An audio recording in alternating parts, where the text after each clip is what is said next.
So you've done an AC delete on your truck. Well, since the AC in mine didn't work, so I pulled everything out, including the thing in here, and just undid all that. I'm gonna rebuild it with new stuff, so let's check it out. This isn't quite secured, so if you're wondering why this is all cattywampus, yeah, that's why.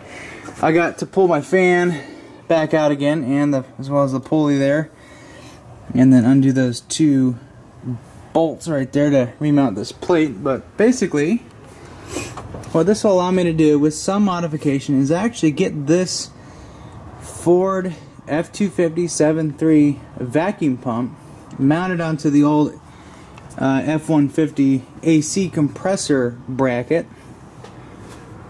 and everything kind of lines up. It'll line up a little better once this gets mounted to the water pump, and then that belt won't be all cattywampus right there.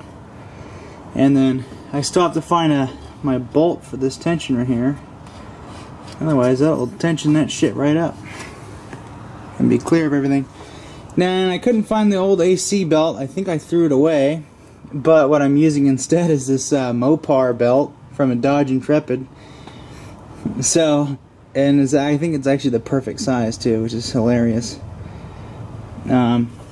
So I gotta find a bolt for this to secure that little anchor, and this is the part that tensions it. So what I'm trying to do is get this to where I can utilize it for my truck, because right now, sometimes, you know, when it's warming up, or in different load conditions, your brakes may feel a little funny, so you'll lose a little bit of vacuum. So what I'm doing is, instead of pulling vacuum from the engine for the brakes, we're going to run it out this pump.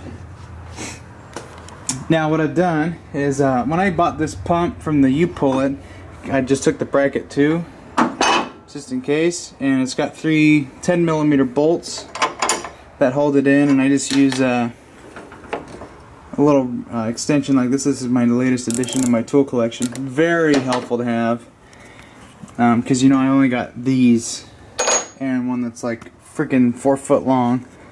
So a little stubby guy, $5, you're good to go. What I will have to do is possibly drill another hole. But basically this, I actually have it kind of tight, but it kind of sits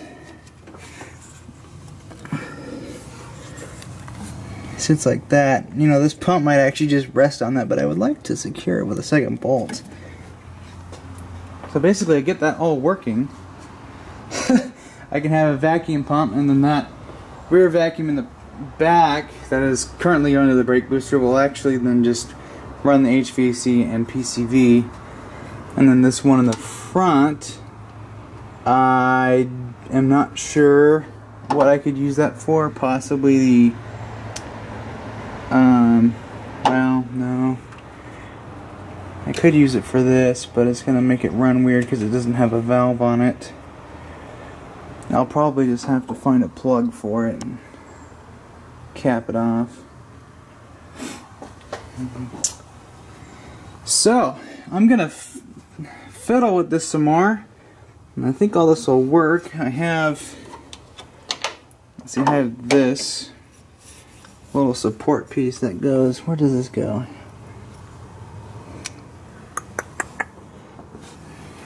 I know it goes, I think it goes down there somewhere. It just keeps it locked in. I don't think it's, no, it's not for that. These three holes are for the AC compressor, and then you have this goes into the cylinder head, or at least the bracket on this one attached to the cylinder head down there. Oh, I think I see the hole for it. I think that's it right there. I'm not sure. Well, anyways, I gotta pull my whole front end off this thing and remount this. But yeah, I think that's gonna work. That's freaking awesome. I'm glad I saved belts now. I got a whole collection. I got a few that are kind of placed in that box. I got a couple lawnmower belts, a couple belts from this thing. Yeah, that's so great. You can stop pulling vacuum from the engine for the brake booster, so that's gonna be nice. Yeah, check this out. You know what?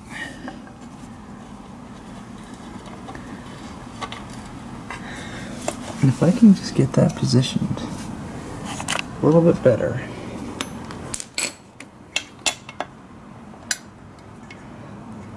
I can get that threaded in there. It's kind of hard to do with one hand, but yeah, it's just off just a tiny bit. Maybe I'll get a file. I'll get a little, maybe like a 5/16 or something. I'll get a little file. I'm gonna file that out. Make it wide enough for this bolt to go in there. That way we're not cross-threading it.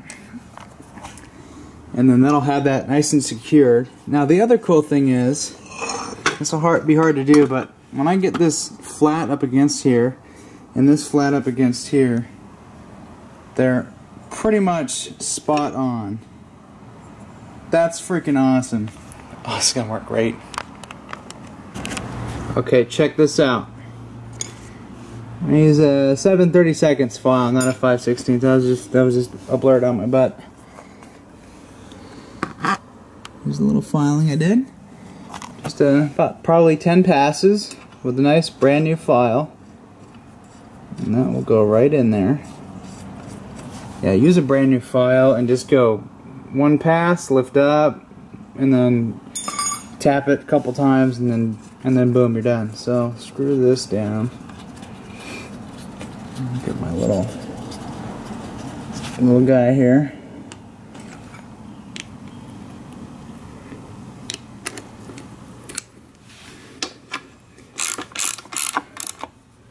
Let's see. We just have a little bit of slop. You know, we can move it around a tiny bit. Okay, we need a couple hands here.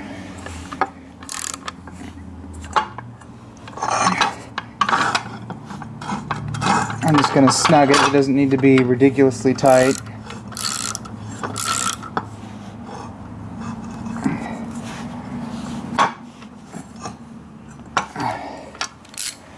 Okay, now check that out. It's mounted nice and flat against there. It's like it was meant to be there. It does work. And the pulley's a little bent, but someone was probably wrenching on the truck. Or maybe I've just kind of smashed it down a little bit. That's okay. It's not terrible. Oh, this is all got cattywampus. Yeah, it's been wrenched on. Oh well. Now I'm gonna look for a bolt for that, or rather just a bolt and a nut, and that'll keep that locked down. So then this will just pivot. Okay, that's fixed. Probably would be nicer to put a piece of metal right in here.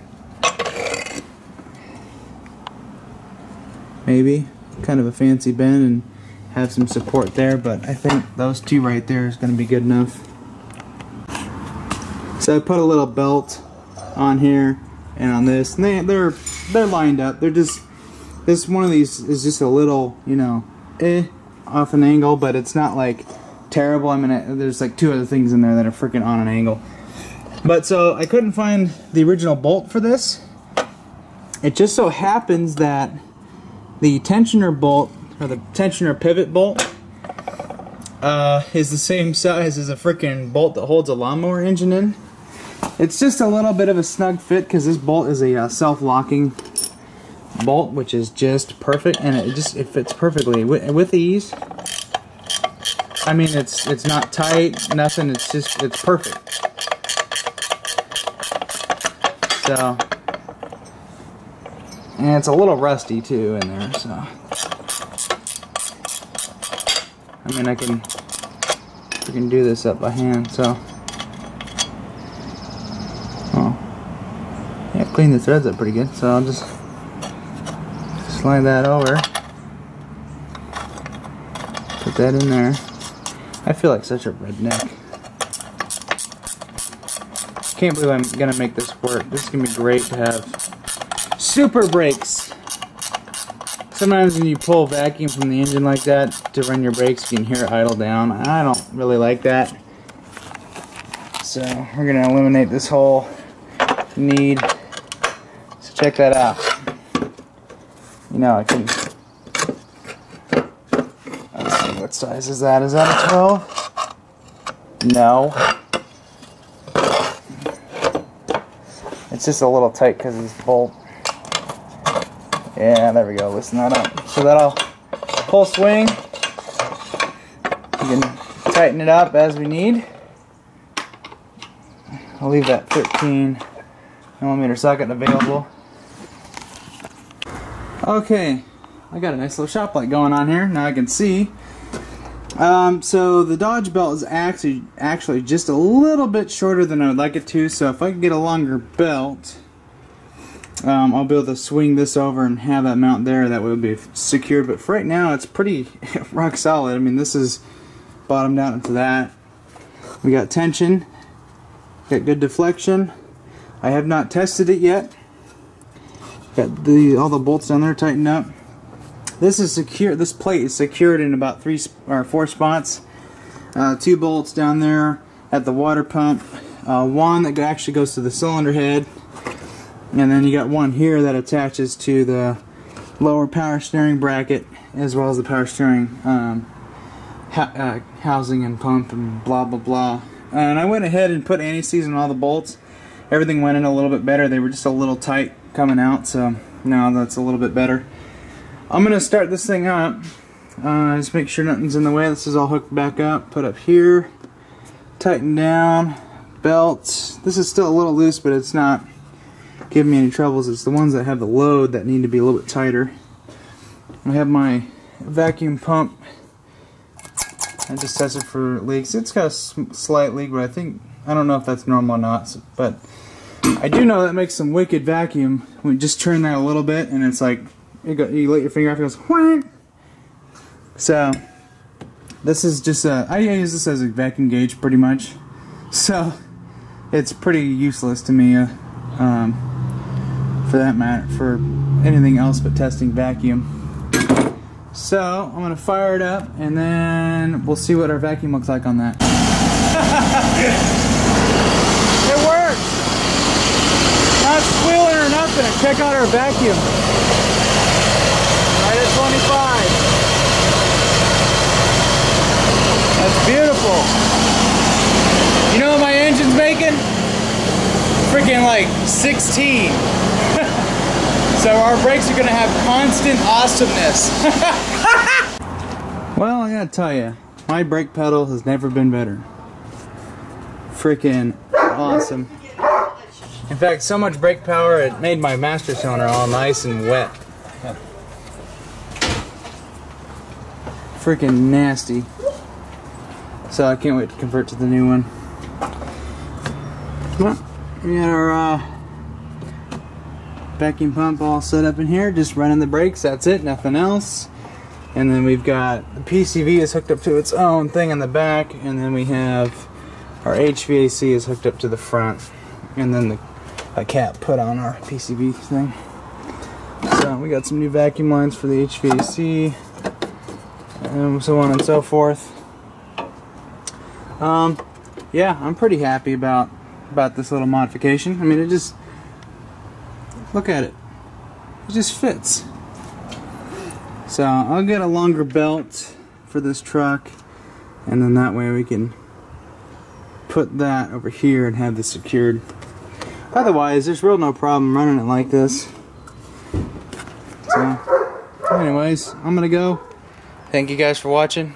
And yeah, I can get my wheels to lock up too. I got one wheel to lock up, I think this side. I don't know if this side will lock up either. It may have some air in it, so when we get the new master cylinder in, we'll bleed the system out some more, or get some new fluid going through it, and I should do so. We'll have a nice brand new cylinder to work with. But again, I'm gonna go. Bye.